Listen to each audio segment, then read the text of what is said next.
आज श्रावणातलो दुसरो शनिवार म्हटला घारगे करूया. सध्या भोपळे बाजारात भरपूर इल्ले असत.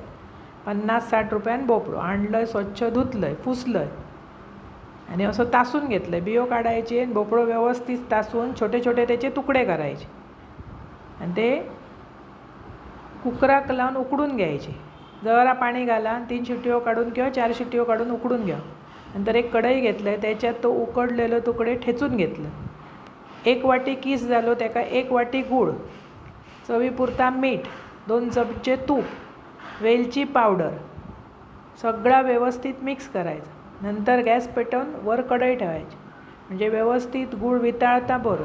मस्त गूळ वितळान झालो की 2 वाटी गव्हाचा पीठ, 1 वाटी तांदळाचा पीठ आणि 2 चमचे बेसन घालायचं. सगळा मिक्स करायचं आणि एक वाफ काढायची. गॅस बंद करायचो, नाहीतर ते ताट होतले. मस्त एक वाफ काढलास झाकून ठेवून नंतर ते परातीत घ्यायचे.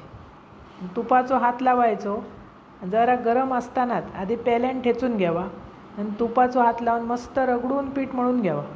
अप्रतिम गारगे होतं. एकदा केलास की परत परत करून खातालास आणि टम्म फुगतं.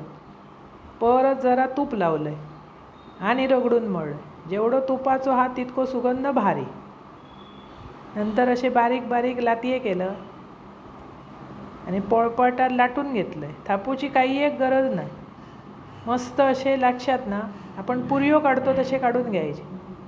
आधी आम्ही एक एक घेऊन असे थापायचो, आता तसा करूची गरज नाही. असे केलास तरी एकदम चविष्ट होतं.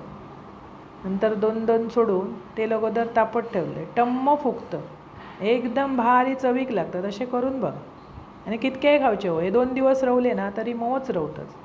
चव पण भारी येतं. ह्या पिठात की ना जरा सुंठ पावडर घातलास तरी चलता. जेका कोणाक आवड असा त्यांनी घालूची म्हणजे अजून चव मस्त आहे. असे घारगे करा, खावा, अप्रतिम चव. आवडतले तुमका आणि आवडल्यास पटकन माझा चॅनल सबस्क्राईब करा.